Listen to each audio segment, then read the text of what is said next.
깜빡 잠이 들었던 것 같습니다. 저를 부르는 아내의 울음 섞인 목소리에 잠이 깼어요. 여보, 엄마 의식이 돌아왔어요. 엄마가 당신을 찾으시네요? 언제? 장모님? 언제 깨어나신 거야? 방금요. 깨어나자마자 당신부터 찾고 계세요. 전 얼른 장모님이 계신 병실로 들어섰습니다. 조금 전만 해도 의료진들로 분주하던 병실이 조용하더군요. 박서방. 들릴 듯 말 듯 작은 목소리로 장모님이 절 불렀습니다. 네, 장모님. 저 여기 있습니다. 전 얼른 장모님 곁으로 달려가서 앙상하게 뼈만 남은 장모님 손을 잡았습니다. 의식은 돌아왔지만 장모님은 숨쉬는 것조차 힘겨우신 듯 했습니다. 의사 선생님은 오늘 밤을 넘기기 힘들 것 같다고 하셨어요. 살아계신 장모님을 뵙는 게 마지막일지도 모른다고 생각하니 저도 모르게 눈물이 나더군요. 여기. 장모님은 제 손에 뭔가를 쥐어주려고 하셨습니다. 장모님, 이게 뭡니까? 자네한테 부탁이 있어. 장모님이 제 손에 쥐어주려고 했던 건 명함이었습니다. 의아했어요. 임종 직전에 명함을 주시는 장모님 뜻을 이해하기가 힘들었죠. 장모님은 힘이 드시는지 잠시 말씀을 멈추셨습니다. 이 사람, 자네가... 장모님, 저보고 이 사람을 찾아가라는 거죠? 장모님은 힘겹게 고개를 끄덕이셨습니다. 그래, 꼭. 네, 장모님. 제가 꼭 찾아갈 테니 걱정하지 마세요. 장모님은 제 확답에 안심하시는 것 같았습니다. 전 그 명함의 주인이 누굴까 궁금했지만 지금은 그걸 물을 상황이 아니었죠. 그런데 제가 명함을 주머니에 넣으려는 순간이었습니다. 갑자기 아내가 달려와선 그 명함을 박박 찢어버리는 겁니다. 신경질적으로 말이죠. 전 너무나 당황해서 아내의 행동을 보고만 있었습니다. 당신 왜 그래? 그거 어머님이 주신 명함이잖아. 그걸 찢어버리면 어떡해? 아내가 뭔가 말하려는 것 같았는데요. 그때 장모님의 바이탈 모니터에서 심장박동수가 급격히 떨어지고 있다는 신호음이 들리는 겁니다. 간호사 선생님이 달려왔고요. 의사 선생님도 오셔서는 저희에게 마지막 인사를 하라고 하더군요. 올 것이 왔구나라는 생각에 눈물이 쏟아지기 시작했습니다. 엄마, 안 돼. 아직 나 엄마하고 하고 싶은 게 맞단 말이야. 아내는 오열하기 시작했습니다. 아들 민석이와 딸 민지도 할머니와 마지막 인사를 하라는 말에 소리내 울기 시작했죠. 할머니 사랑해요. 할머니 죽으면 안 돼. 아직 초등학생인 민지는 장모님을 흔들며 어서 일어나라고 떼를 쓰면서 울었습니다. 학교에서 돌아오면 늘 자신을 반기던 할머니가 죽는다는 사실이 실감되지 않았던 겁니다. 그건 저 역시 마찬가지였어요.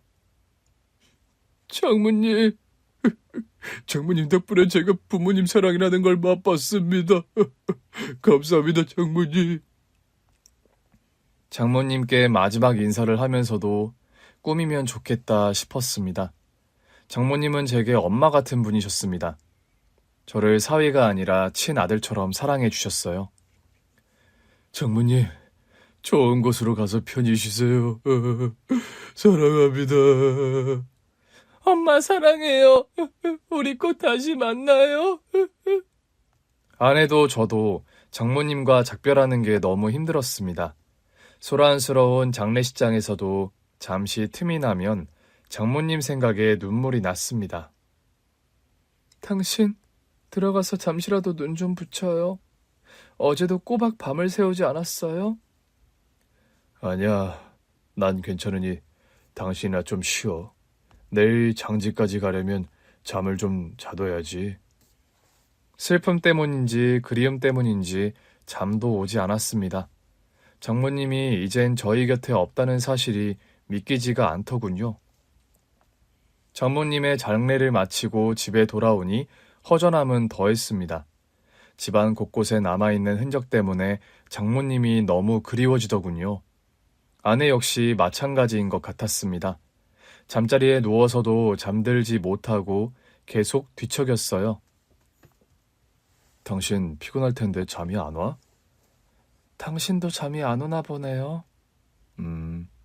집에 오니 어머님이 생각이 더 나네. 아내와 장모님 얘기를 하다 보니 문득 임종 직전 장모님이 주셨던 명함 생각이 났습니다. 당신 그때 왜 그랬어? 뭘 말이에요? 장모님 돌아가시기 직전에 나한테 명함 주셨잖아. 그 명함 왜 찢어버렸냐고. 장모님 유언이나 마찬가지인데 나 그때 얼마나 놀랐다고. 아내는 한동안 말이 없었습니다. 왜? 말하려니까 힘들어?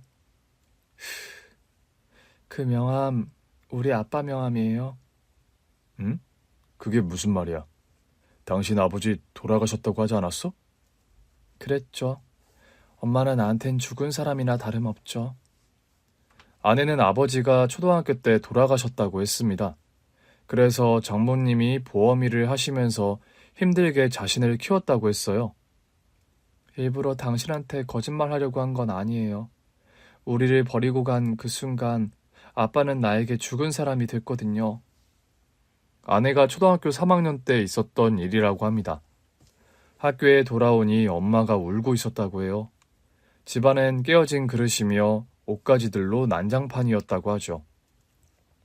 엄마 왜 울어? 아빠 때문에 그래? 그즈음 부모님 싸움이 잦았다고 합니다. 아버진 자주 집을 비웠고 어쩌다 집에 들어오면 사소한 일에도 짜증을 부리면서 화를 냈다고 해요. 집안 꼴이 이게 뭐야? 이러니 내가 집에 오고 싶겠어? 장모님은 그런 아버지 억지를 처음엔 참고만 있었다고 합니다. 이걸 지금 나보고 먹으라고 가져온 거야? 반찬꼴이 이게 뭐냐고? 생활비 떨어진 지 오래돼서 그래요. 당신 지난달에도 생활비 안 줬잖아요. 뭐야? 어디서 말대꾸야? 그래서 지금 나한테 반찬으로 시위라도 하는 거야? 그게 아니라 당장 쌀도 사야 하고 주위 운동화도 하나 사줘야 하는데 당신이 생활비를 안 주니까. 으이그, 넌 내가 돈 버는 기계로만 보이지? 남편이 얼마나 힘들게 돈 버는지도 모르고. 그래서 나도 당신이 주는 생활비 아껴 쓰려고 한다고요. 뭐? 아껴 쓴다는 사람이 지금 돈 타령이야? 생활비 좀 안 줬다고 오랜만에 집에 들어온 남편한테 시비냐고? 말도 안 되는 얘기로 트집을 잡고선 화를 내다 나가면 일주일 넘게 집에 들어오지 않는 날도 있었다고 합니다. 당신 그동안 어디 있다가 이제야 집에 들어온 거예요? 배고파. 밥이나 차려. 당신 내 말 안 들려요? 어디 있다 왔냐고요? 왜? 어디라고 하면 당신이 찾아가게? 그즈음 동네에선 아버지가 바람이 났다는 소문이 돌기 시작했다고 합니다. 당신 설마 아니죠? 그렇죠?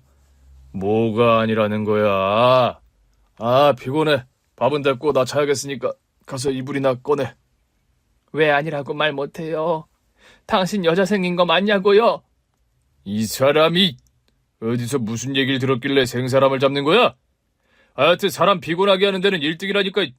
이러니 내가 집에 들어오기가 싫지. 처음엔 아버지가 외도 사실을 부인했다고 해요. 장모님은 설마 하면서도 남편 말을 믿었다고 합니다. 난 정말 엄마가 아빠 말을 믿었다고 생각 안 해요. 그냥 진실을 부인하고 싶었던 거지. 아빠의 외도를 인정하는 게 너무 무서웠을 테니까. 하지만 그 시간도 오래 가지는 못했다고 합니다. 하루는 학교에서 돌아왔는데 낯선 여자 신발이 현관에 있더라고. 방에선 여자 울음소리가 들리고 평소라면 자신을 반겼을 엄마가 방 밖으로 나와보지도 않더라는 겁니다. 엄마, 어딨어? 나 학교 갔다 왔어. 이상하다 싶어 방문을 열었더니 하얗게 질린 얼굴을 한 장모님이 당황해서 아내를 쳐다봤다고 합니다. 그 앞에선 신발 주인으로 보이는 여자가 울고 있었고요. 주희야. 장모님은 아내를 보고도 말을 잇지 못했는데요. 울고 있던 여자가 아내를 보더니 일어서서 나가버리더라는 겁니다. 그 여자가 나를 스쳐 나가는데 배만 보이더라고. 산달이 다 됐는지 배가 배구공 같아 보이더라니까. 그 여자가 간 뒤 장모님은 한참을 울었다고 합니다. 엄마 왜 울어? 어디 아파? 아님 그 여자 때문이야? 응? 아내도 어느 정도 눈치를 챘던 거겠죠. 그 여자가 누군지 말입니다. 그런데 더 기가 막혔던 건 뭔지 알아요? 그 여자가 다녀갔다는 사실을 알고선 아빠가 더 뻔뻔하게 나왔다는 거예요. 일주일 동안 소식이 없던 아버지는 그 여자가 다녀간 다음 날 집에 들어왔다고 합니다. 당신, 어쩜 나한테 이럴 수가 있어요? 주의 보기 부끄럽지 않아요? 어떡할 거예요? 그 여자 어떡할 거냐고요? 어떡하긴 어떡해? 그 여자 당신 애도 가졌다고 하더라고요. 배가 남산만하게 불러서 나타났는데 얼마나 기가 막히던지. 참네. 내가 알아서 한다니까. 걘 왜 여길 와서 이사다리 나게? 귀찮아 죽겠네. 뭐? 당신 지금 그게 나한테 할 소리야? 나한테 할 소리냐고! 결국 큰 소리가 나기 시작했는데요. 아버진 끝까지 잘못했다는 사과를 하지 않았다고 합니다. 적반하장도 정도가 있지? 글쎄, 나중에는 아빠가 오히려 큰 소리를 치더라니까. 아내는 두 사람이 싸우는 소리에 무서워서 울기만 했다고 합니다. 그래도 딸 보기는 부끄러웠나 봐요. 내가 울면서 말리니까 아빠가 날 흘낏 보더니 그냥 나가버리더라고. 그게 아내가 기억하는 아버지의 마지막 모습이었다고 합니다. 며칠 뒤 학교에서 돌아와 보니 집안은 난장판이 된 채 장모님이 울고 계셨다고 해요. 엄마? 엄마 괜찮아? 아내가 묻자 장모님은 아내를 끌어안으며 통곡하셨다고 합니다. 그리고 한 달 후 법원에서 이혼 소장이 날아왔다고 해요. 나중에 엄마한테 들은 얘긴데 엄마는 나 때문에 웬만하면 참고 살려고 하셨다고 하시더라고. 내가 아빠 없는 애라고 손가락질 받는 게 죽기보다 싫으셨대요. 그런데 아버지가 이혼 소송장을 먼저 보내온 거죠. 나 참 기가 막혀서. 잘못했다고 싹싹 빌어도 용서가 안 되는데 이혼이라니. 엄마 마음이 어땠겠어요? 그럼 당신 그 이후로 아버지 얼굴을 못 본 거야? 결혼하기 전 연락이 오긴 했었어요. 어떻게 알았는지 회사로 전화가 왔더라고요. 결혼식을 일주일 앞두고서였다고 합니다. 주인이야. 거의 20년이라는 시간이 흘렀지만 아내는 단박에 아버지 목소리를 알아들었다고 합니다. 주희야, 나다, 아빠야. 전화 잘못 거셨습니다. 전 아빠 없어요. 옛날에 죽었다고요. 아내는 냉정하게 전화를 끊었다고 합니다. 자신에게는 이미 죽은 사람이나 다름없었기에 일말의 동정심도 잃지 않았다고 해요. 대신 장모님께 화를 냈다고 합니다. 엄마야? 엄마가 그 사람한테 내 연락처 알려줬냐고. 주희야, 그 사람이라니. 그래도 널 낳아준 아빠인데. 아빠? 누가 아빠야? 나 아빠 없어. 내 아빠는 이미 오래전에 죽었다고. 휴, 주희야. 그런 말 하면 못 써. 그래도 결혼식장에서 네 손을 잡고 들어갈 사람은 있어야지. 엄마, 지금 무슨 얘기를 하는 거야? 그 사람이 결혼식장에 왜 내 손을 잡고 들어가? 싫어. 그 사람 결혼식에 오는 거 싫단 말이야. 주희야, 그렇게 화만 내지 말고. 엄마 잘 들어? 나 강호 씨한테 우리 아빠 나 어릴 때 죽었다고 했어. 엄마도 그랬잖아. 아빠는 이미 우리한테 죽은 사람이라고. 그러니 다시는 그 사람 얘기 꺼내지 마. 알았지? 아내의 서술에 눌려 장모님은 그 이후 더 이상 아버지 이야기를 꺼내지 않았다고 합니다. 그래도 장모님 유언이나 마찬가지인데 당신 아버지 내가 한번 찾아뵈야 하지 않을까? 아니, 엄마 돌아가셔서 이젠 그 사람 더 볼 일이 없어졌으니 당신 신경 쓰지 말아요. 아내의 태도는 완강했습니다. 전 그 마음 100번, 아니 1000만 번 이해가 됐습니다. 부모에게 버림받는 게 어떤 기분인지 누구보다도 잘 알고 있었으니까요. 사실 저 역시 엄마에게 버림받았던 아픈 기억을 가지고 있습니다. 아니, 태어나자마자 버림받았으니 기억을 가졌다는 건 틀린 표현이겠네요. 대신 자라면서 숱하게 들었던 말이었습니다. 엄마가 버린 자식이라고 말입니다. 애가 어쩜 이렇게 속을 썩일까? 싹수가 노라니까 네 엄마가 널 버리고 도망가지. 새엄마는 툭하면 친엄마가 절 버렸다는 얘기를 했습니다. 집 안에서만이 아니었어요. 밖에서도 약간이라도 기분이 상하면 버림받은 자식이라며 절 몰아세웠습니다. 누가 버린 자식 아니라고 할까봐 저렇게 티가 난다니까. 그래서 반 친구들까지 제가 친엄마에게 버림받은 걸 알게 되기가 일쑤였습니다. 야, 박강호, 너 지금 같이 사는 엄마 괴물하며? 뭐라고? 누가 그래? 누구긴 누구야? 너희 엄마가 우리 엄마한테 친엄마가 너 버리고 도망갔다고 했다던데? 야, 그럼 아빠는 네 진짜 아빠 맞냐? 아빠도 너 버린 거 아니야? 뭐야? 너 말 다 했어? 친구들이 놀림에 화가 나서 처음엔 싸우기도 많이 싸웠습니다. 아유, 내가 못 살아. 얜 누굴 닮아서 허구한 날 쌈박질이야. 하긴 피는 못 속이지. 오죽 독하면 자식 버리고 갔을라고. 새엄마는 친엄마가 버린 자식이라는 욕으로도 분이 안 풀리면 얼굴도 보지 못한 엄마 험담까지 해댔습니다. 또 어떤 때는 제가 하지도 않은 일을 했다면서 누명을 씌우기도 했어요. 여보, 글쎄 강호 좀 보라니까요. 벌써부터 도둑질이라니. 애가 커서 도대체 뭐가 되겠어요? 아니, 아버지, 저 안 훔쳤어요. 거기 돈이 있는 줄도 몰랐다니까요. 어머, 얘 거짓말하는 것 좀 봐. 너 말고 안방에 들어간 사람이 없는데 어디서 거짓말이야? 안방에 잠시 들어간 건 맞는데요. 돈은 몰라요. 제가 훔치지 않았다고요. 그럼 거기 있던 돈이 어디로 간 거야? 돈에 팔이 달려서 저 혼자 나가기라도 했다는 거니? 당신 그만해. 강호가 안 훔쳤다고 하잖아. 어머머, 당신 지금 내 말이 틀렸다는 거예요? 당신 아들이라고 강호 편드는 거냐고요? 여보, 그게 무슨 말이야? 가족끼리 네 편 내 편이 어디 있어? 내 말이 그 말이잖아요. 당신 아들이 아니라 내가 우리 아들이라고 생각하니까 이런 일일수록 버릇을 잘 잡아야 된다고 하는 거잖아요. 결국 그날 전 저녁을 굶어야 했습니다. 좋아. 끝까지 말을 안 하겠다 이거지? 그럼 넌 오늘 저녁밥 없다. 굶으면서 네가 뭘 잘못했는지 반성해.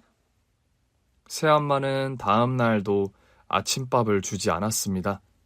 도시락도 싸주지 않고 용돈도 주지 않아 하루 종일 굶어야 했어요. 나중에 알고 보니 범인은 동생이었습니다. 동생은 새엄마가 낳은 아들이었는데 저보다 6살 어렸습니다. 동생이 범인이라는 사실을 알고도 새엄마는 사과 한마디 저에게 하지 않았습니다. 강호, 너 아빠한테 고자질 하기만 해. 그럼 나도 가만히 안 있을 테니. 오히려 아버지에게 얘기하지 말라면서 절 협박했습니다. 물론 동생은 어떤 벌도 받지 않았죠. 아버지는 새엄마처럼 절 괴롭히지는 않았지만 저에게 무관심했습니다. 새엄마가 억지를 부린다는 걸 알면서도 굳이 나서지 않는 경우가 다반사였어요. 대학에 입학한 뒤 굳이 집을 나와 자취를 한 것도 그런 이유에서였습니다. 새엄마의 잔소리도 싫었지만 저에게 무관심한 아버지에게서도 아무런 정을 느낄 수 없었기 때문이죠. 머리 감은 짐승 거두는 게 아니란 옛말 하나 틀린 거 없다니까? 왜 대학생이 되니까 혼자 힘으로 살 수 있을 것 같니? 그래, 어디 한번 네 힘으로 살아봐라. 세상 무서운 줄 너도 알아야지. 새엄마는 제가 독립해서 나가겠다고 하자 또다시 독서를 퍼부었습니다. 제가 뭘 해도 마음에 들지 않았던 거죠. 하지만 전 상관없었습니다. 새엄마 얼굴을 보지 않고 살아도 된다는 사실만으로도 가슴이 뻥 뚫리는 것 같았거든요. 장모님이 주셨던 명함 이야기에서 저의 새엄마 이야기까지 아내와 서로의 가족사를 나누다 잠이 들었습니다. 다음날 전 그래도 장모님의 유언인데 싶어 아내의 아버지 장인 어르신을 한 번은 찾아뵈야겠다는 생각이 들었습니다. 그래서 찢어진 명함을 찾아 거기 적힌 번호로 전화를 했습니다. 사실 아내 몰래 명함을 찾아 투명 테이프로 붙여뒀었거든요. 여보세요. 감기에 걸린 듯 탁한 목소리의 남자가 전화를 받았습니다. 혹시 서주희 씨 아버님 되십니까? 전화기 속 남자는 잠시 말이 없었습니다. 그렇습니다. 제가 주희 아버지 되는 사람입니다. 전 제 신분을 밝히고 만날 것을 약속했습니다. 물론 아내 몰래 말이죠. 약속 장소에 도착하니 어르신이 이미 나와 계시더군요. 우리 주희 남편이라고 이렇게 먼저 찾아와줘서 고맙습니다. 아닙니다. 장모님이 돌아가시면서 꼭 찾아뵈라고 제게 부탁을 하셨습니다. 장모님이라면 주희 엄마가 죽었다는 말입니까? 어르신은 장모님이 돌아가셨다는 말에 충격을 받으시는 것 같았습니다. 아, 그래서였군요. 그래서 그 사람이 나한테 연락을 했던 거군요. 네? 장모님께서 먼저 연락을 하셨다고요? 6개월 전쯤이라고 했습니다. 장모님이 갑자기 장인어르신께 전화를 하셨다고 합니다. 잠깐 보자고 하더군요. 주희 결혼할 때쯤 통화를 하곤 20년 만에 연락이 온 거였어요. 나도 깜짝 놀랐죠. 장모님은 장인어르신을 만나서 용서하겠다는 이야기를 하셨다고 해요. 나 당신 정말 많이 미워하고 원망했어. 그런데 이제 다 부질없다는 생각이 드네. 그래서 당신 용서하려고. 장모님의 용서한다는 말에 장인어르신은 많이 울었다고 합니다. 내가 용서를 빌어도 시원찮은데 그 사람이 먼저 용서한다고 하니 얼마나 부끄럽고 마음이 아프던지. 자네는 믿지 않겠지만 얼마나 후회하며 살았는지 몰라요. 장인어르신은 착한 아내와 딸을 버린 걸 후회하며 살아왔다고 하셨습니다. 그때는 정말 아무것도 보이지가 않았습니다. 마치 뭐에 씌인 것처럼 말입니다. 장인어르신이 제 정신을 차리고 보니 장모님과 딸은 곁에 없었고요. 자신이 책임져야 할 새로운 가족이 남겨져 있었다고 합니다. 하루도 주희를 잊어본 적이 없습니다. 가끔 주희 회사 근처에 가서 딸을 몰래 보고 오곤 했어요. 장인어르신은 결혼식에도 오셨다고 했습니다. 아버지라며 떳떳이 나설 처지가 아니라서 딸이 식장에 입장하는 걸 먼 발치에서 지켜보셨다고 하더군요. 그 사람이 주희를 부탁하더군요. 기회가 되면 그동안 못다한 아버지 노릇을 해주라고 말입니다. 그래서 아마 자네를 나한테 보낸 모양이네요. 장인어르신을 만나고 돌아오는데 마음이 복잡했습니다. 아내가 알면 화를 낼 게 분명했기 때문입니다. 제가 장인어르신이라는 말만 꺼내도 펄쩍 뛸 것 같았습니다. 누가 장인이냐고 말이죠. 그리고 제 예상은 틀리지 않았습니다. 뭐라고요? 당신이 그 사람을 만났다고요? 장모님 유언이잖아. 그냥 넘길 수가 없더라고. 아니, 유언은 무슨 유언이에요. 죽을 때가 되니까 엄마가 마음이 약해져서 그랬던 거라고요. 그게 아니라 장모님 다 당신을 위해서 그러신 거였어. 나를 위해서라고요? 왜? 그 사람이 그렇게 얘기해요? 당신 그렇게 화만 내지 말고 내 얘기 좀 들어봐. 무슨 얘기요? 나 당신한테 그 사람 얘기 듣고 싶지 않아요. 내가 당신한테 얘기했죠. 우리 아빠는 이미 죽었다고. 아내는 제 얘기조차 듣고 싶어 하지 않았습니다. 더 말을 했다가는 싸우겠다 싶더라고요. 그래서 그날은 이야기를 접었습니다. 당신 그거 알아? 그 사람 얘기면 그만둬요. 듣고 싶지 않다고 했죠? 아니, 당신 아버지 얘기 아니고 우리 엄마 얘기야. 당신 엄마요? 새엄마 말하는 거예요? 아니, 나 낳아준 엄마. 당신 엄마 얼굴도 모른다고 하지 않았어요? 그래, 나 엄마 얼굴도 몰라. 그런데 참 이상하지? 얼굴도 모르는 그 엄마가 가끔 꿈에 나타날 때가 있어. 얼굴도 모르는데 어떻게 꿈에서 엄마인 걸 알아요? 그러니까 이상하다는 거야. 한 번도 본 적이 없는 낯선 얼굴인데 꿈에선 저 사람이 내 엄마구나라는 걸 내가 알더라고. 아내는 가만히 제 이야기를 듣고 있더군요. 어떤 땐 길에서 마주친 친절한 아줌마가 꿈에서 우리 엄마가 돼서 나타나기도 하고 또 어떤 때는 장모님이 우리 엄마가 되기도 하고 그러더라고요. 당신 엄마가 많이 그리웠나 보네요? 나 얼굴도 모르는 엄마가 보고 싶을 때가 많았어. 그래서 당신이 얼마나 부러웠는지 몰라. 내가요? 왜요? 장모님이 당신 친엄마라는 게 나 샘날 때도 있었다니까. 설마 엄마가 당신 얼마나 예뻐했는데. 그래서 더 그랬던 것 같아. 장모님한테서 처음으로 엄마의 사랑이라는 걸 받아봤잖아. 장모님이 내 친엄마였으면 얼마나 좋았을까? 란 생각 가끔 했었어. 정말? 난 전혀 몰랐어요. 그래, 당신이 어떻게 알았겠어. 가진 사람은 없는 사람 형편을 잘 모른다니까. 어라? 얘기가 왜 또 그렇게 돼요? 사실 난 오늘도 당신이 부럽더라. 그런 아버지라도 살아서 만날 기회가 있으니까. 난 친엄마 소식 전혀 몰라. 살아계신지도 알 수가 없고. 제 이야기에 아내는 말이 없었습니다. 조금 전처럼 펄펄 뛰지 않고 가만히 있더군요. 아, 피곤하다. 우리 그만 잘까? 아내는 여전히 잠들지 못하는 것 같았습니다. 아니라고 했지만 아내 역시 장모님이 남기신 유언이 마음에 걸렸을 겁니다. 며칠 후 이번에는 장인어르신께 먼저 연락이 왔습니다. 아내를 꼭 한번 만나게 해달라고 말이죠.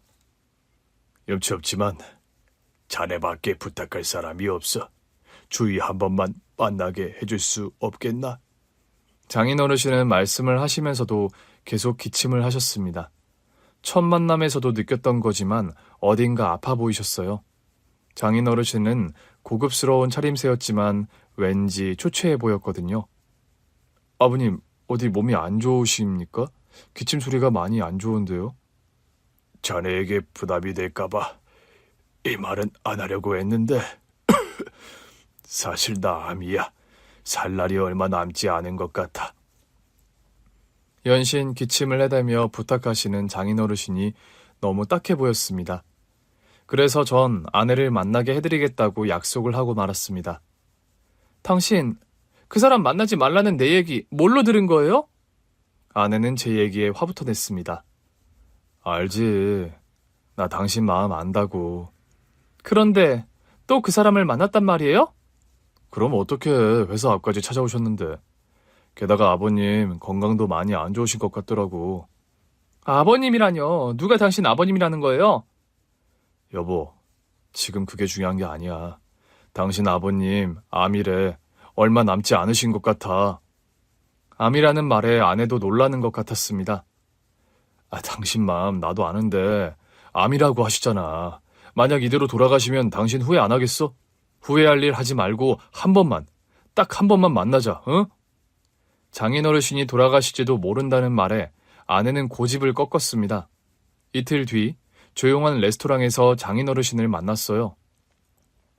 주희야, 아이고 내 딸. 장인어르신은 아내를 보고 눈물부터 흘리셨습니다. 하지만 아내는 그런 장인을 차갑게 바라볼 뿐이었어요. 주희야, 그동안 아빠 원망 많이 했지. 미안하다 미안해. 아니요. 그것도 어릴 때 얘기고요.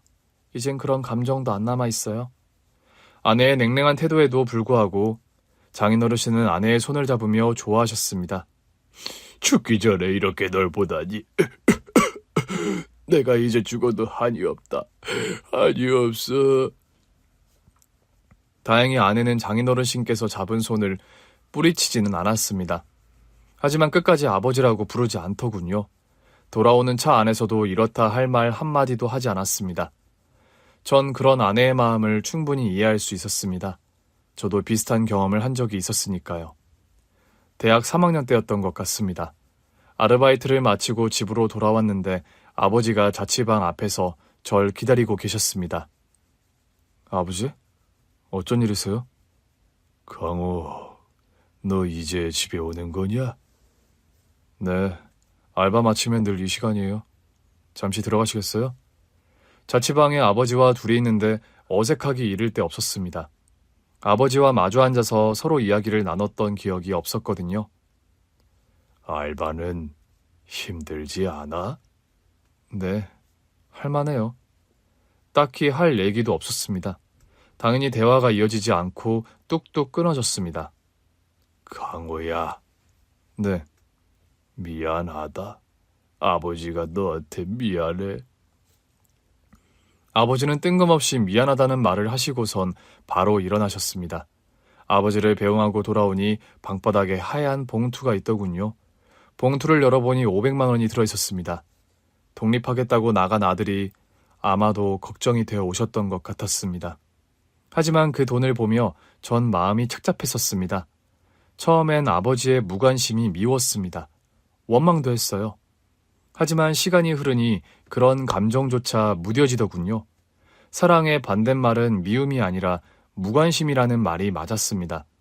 저 역시 아버지에 대해 무관심해졌는데요. 두고 가신 돈을 보면서 이제와 아버지 노릇이라도 하겠다는 건가 싶어 화가 나기도 하고 슬프기도 하면서 감정이 복잡해졌었습니다. 아마 아내도 지금 그렇지 않을까 싶었습니다. 그로부터 딱 2달이 지난 뒤 장인어르신의 부고장이 날아왔습니다. 어느 정도 예상했던 일이긴 하지만 당황스럽더군요. 전 아내에게 어떻게 얘기해야 할지 고민하며 말을 꺼냈는데요. 아내는 의외로 담담했습니다. 마지막 가시는 길인데 우리도 가야죠. 장인어르신의 빈소는 아들과 며느리, 손주들이 지키고 있었습니다. 그러니까 아내의 배다른 동생이 되는 셈이었는데요. 동생은 아내의 존재를 알고 있는 것 같았습니다. 아내는 장인어르신 영정 앞에서 한참을 서 있었습니다. 소리내 울지는 않았지만 아버지를 보내는 슬픔이 저에게는 고스란히 보이더군요. 주의 누님이시죠? 아버지께 얘기 많이 들었습니다. 아버지 가시는 길 이렇게 와주셔서 고맙습니다. 상주와 인사를 마치고 돌아서려는데 상복을 입은 아들이 아내에게 고맙다는 말을 건넸습니다. 아내의 눈에는 또다시 눈물이 고였어요. 그리고는 말없이 동생의 손을 잡아주더군요. 여보, 고마워.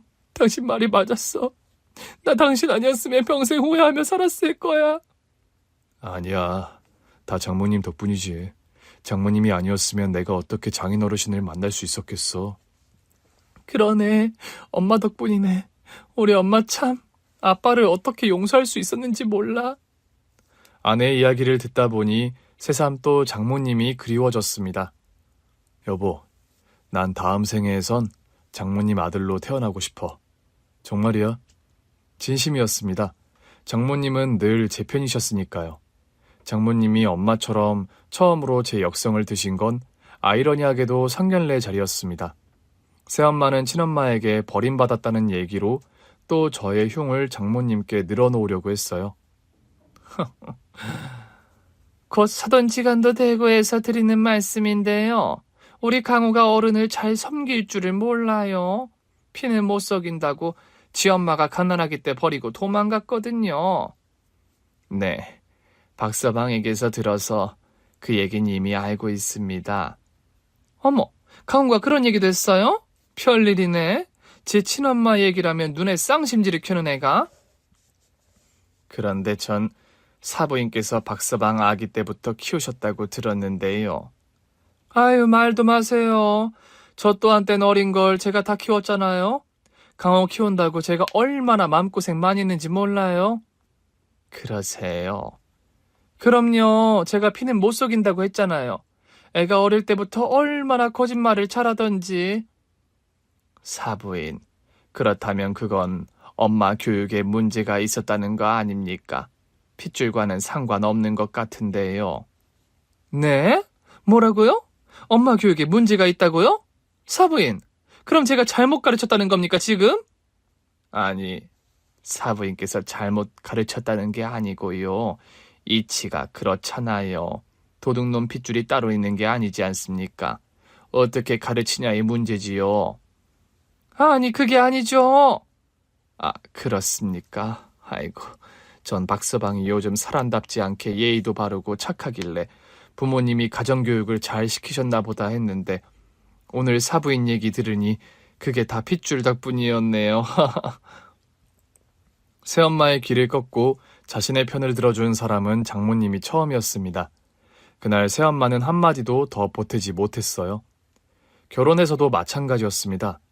첫 아들이 태어나고 돌잔치를 하는데요. 새엄마는 또 심술을 부리려고 했습니다. 곰도 구르는 재주가 있다더니 너한테 어떻게 이런 아들이 다 나왔니? 아니다. 얘도 너처럼 버림받으려나? 사부인, 버리긴 누가 버려요. 내일부터 우리 민석이 제가 돌볼 겁니다. 네? 사부인이 민석이를 돌본다고요? 왜요?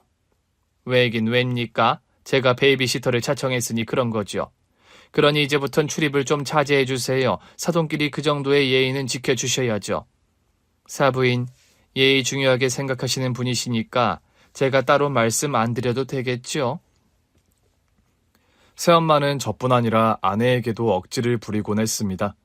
불쑥불쑥 집에 찾아와 저와 아내를 곤란하게 만들기 일쑤였어요. 도저히 참을 수 없어 화를 냈던 적도 있었는데요. 장모님이 눈치를 채시곤 선수를 치셨던 겁니다.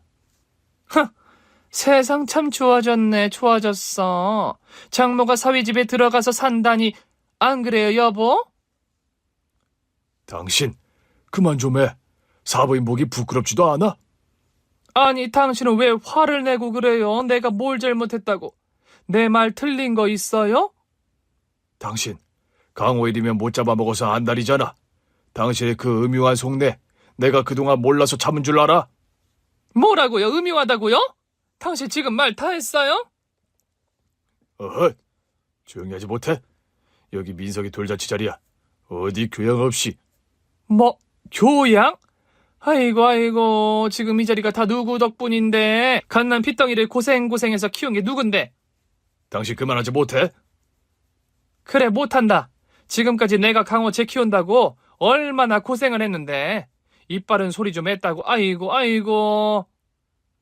결국 그날 민석이 돌잔치는 난장판으로 끝났습니다. 하지만 전 속이 후련하더군요. 새엄마 강짜를 아버지가 드디어 해결하셨거든요. 미안하다, 강호야. 앞으로 네 엄마, 너희 집에 드나드는 일이 없도록 감아. 처음으로 아버지가 제 편을 드셨고요. 아버지 말씀처럼 새엄마는 저희 집에 나타나지 않았습니다. 명절날 본가에 가도 전처럼 시비를 걸지도 억지를 부리지도 않더군요. 또 저나 아내와 가능한 마주치는 걸 새엄마가 먼저 피했습니다. 전 다행이다 싶었죠. 이후 새엄마를 보지도 않고 사는 평화로운 날들이 계속됐습니다. 장인어르신의 장례식에서 집으로 돌아오자 아내가 피곤했는지 바로 잠이 들었습니다. 오랜만에 깊은 잠을 자는 것 같아 안심이 되더군요. 여보, 나 어제 정말 오랜만에 단잠을 잤어요. 그래, 그런 것 같더라고. 꿈에 엄마를 만났는데 엄마가 잘했다고 날 안아주더라고요. 그랬어? 사실 나 어제 아빠 영정사진 보면서 죄송하다고 했거든요. 아빠 미워하고 원망했던 거 미안하다고. 그리고 그때 아버지가 용서해달라고 할 때 대답하지 못했던 거 후회한다고 말씀드렸어요. 잘했어. 당신 마음 장인어르신도 아실 거야. 그럴까요?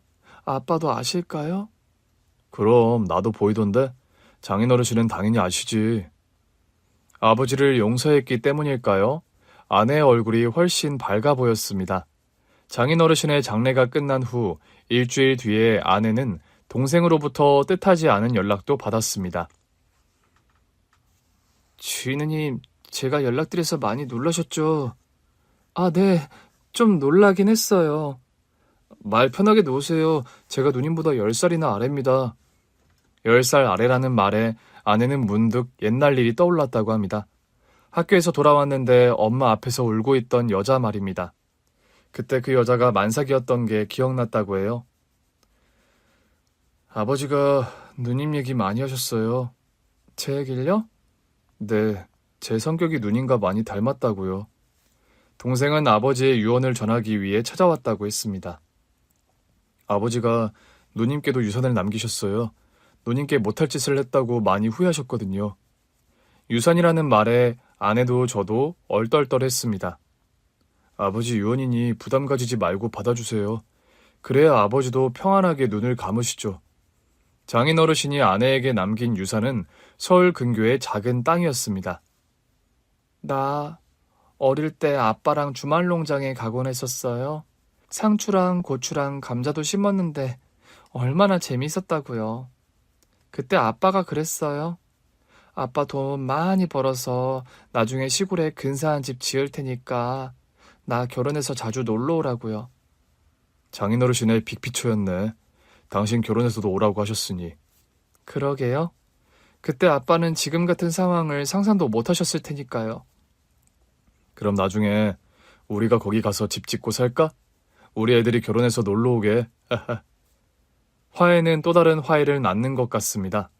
아버지와의 화해가 배다른 동생과의 화해로까지 이어졌어요.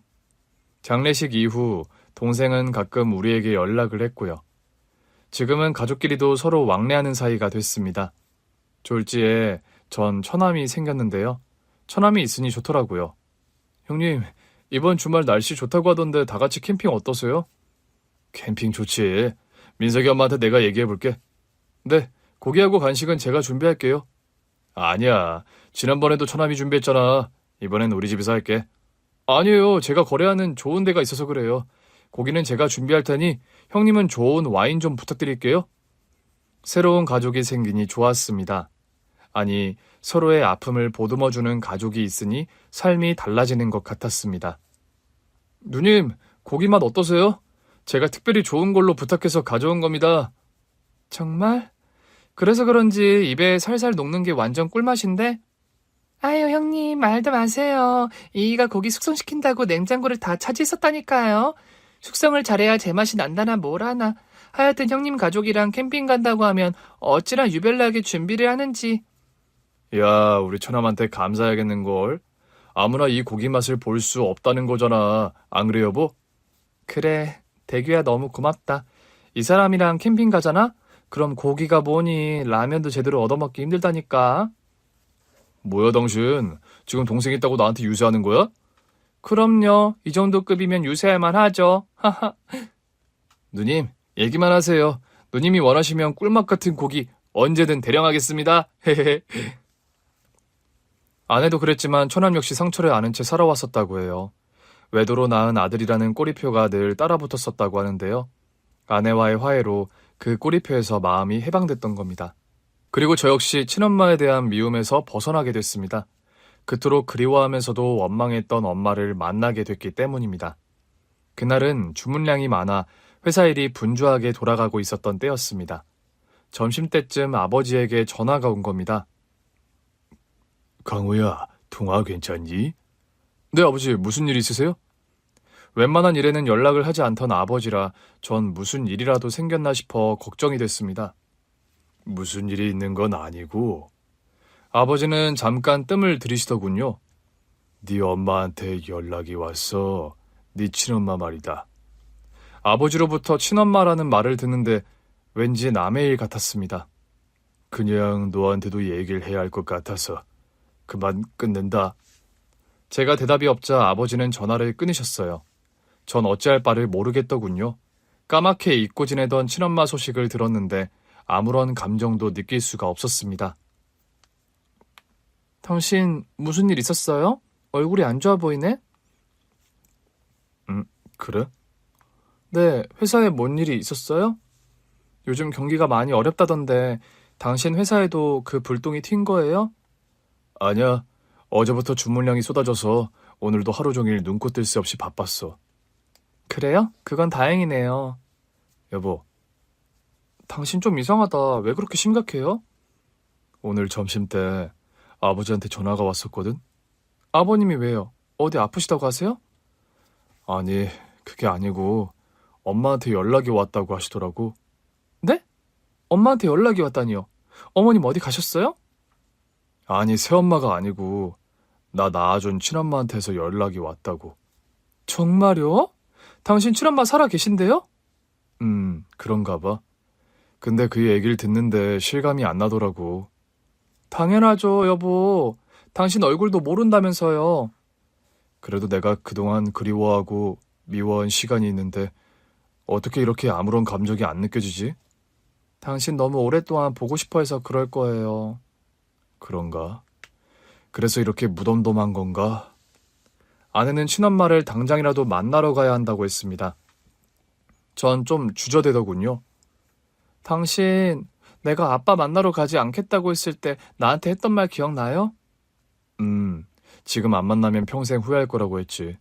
맞아요. 당신도 지금 어머니 안 만나면 아마 평생 후회할 거예요. 아내의 독촉 때문이기도 했습니다. 주말에 전 아버지께 주소를 물어 친엄마를 보러 갔습니다. 가는 내내 엄마가 어떤 모습일지 궁금하더군요. 당신 엄마 만난다고 하니 긴장돼요? 약간. 얼굴도 본 적이 없어서 어떤 모습일지 궁금하긴 해. 서울에서 꽤 떨어진 곳에 위치한 요양원이었습니다. 간호사의 안내에 따라 병실로 들어가니 낯선 어르신이 의자에 앉아 멍하니 저를 바라보더군요. 아마 누군지 못 알아보실 거예요. 알츠하이머 중증 단계거든요. 간호사 선생님의 말처럼 엄마는 제가 누군지 전혀 인지하지 못했습니다. 절 낳아준 엄마는 제가 꿈에서 보던 그런 모습이 아니더군요. 병에 걸려 쓸쓸히 하루하루를 보내고 있는 낯선 노인에 불과했습니다. 저와 아내는 몸도 닦여드리고 산책도 시켜드리면서 한참을 함께 시간을 보내다 돌아왔습니다. 당신 괜찮아요? 글쎄 잘 모르겠네. 돌아오는 차 안에서 비로소 눈물이 났습니다. 그런데 왜 눈물이 나는 건지 저도 알 수가 없었습니다. 이제야 제 앞에 나타난 엄마가 미워서가 아니었습니다. 나를 버리고 간 엄마가 원망스러워도 아니었습니다.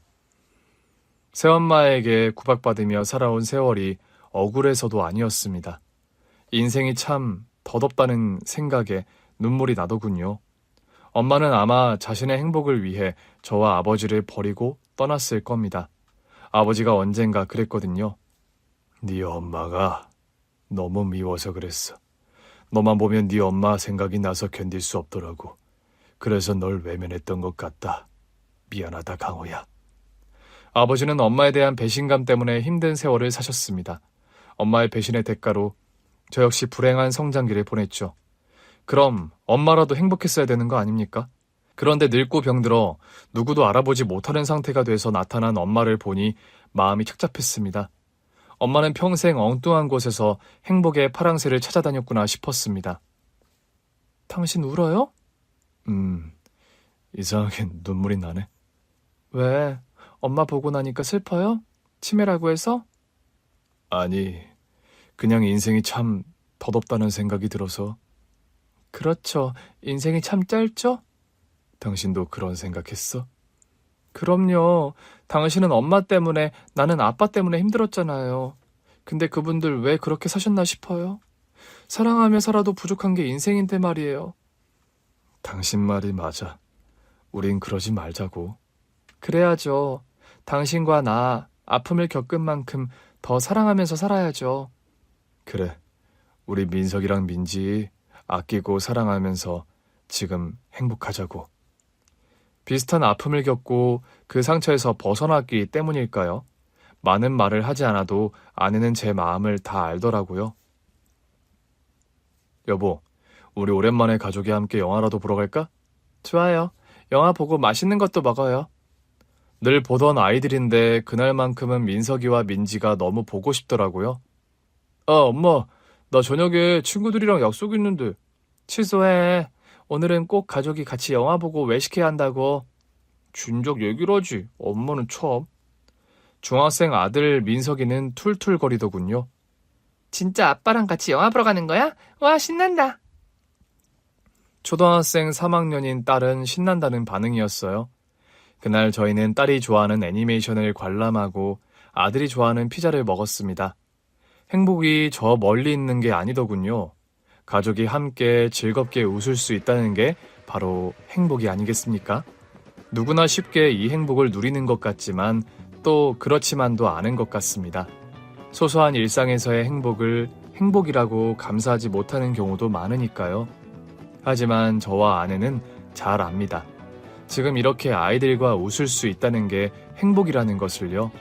그래서 앞으로도 소중하게 지켜가려고 합니다. 긴 글 읽어주셔서 감사합니다. 오늘 준비한 사연은 여기까지입니다. 재미있게 들으셨다면 구독과 좋아요, 알림 설정까지 눌러주세요. 그럼 저는 다음 사연으로 찾아뵐게요. 오늘도 건강하고 행복하세요.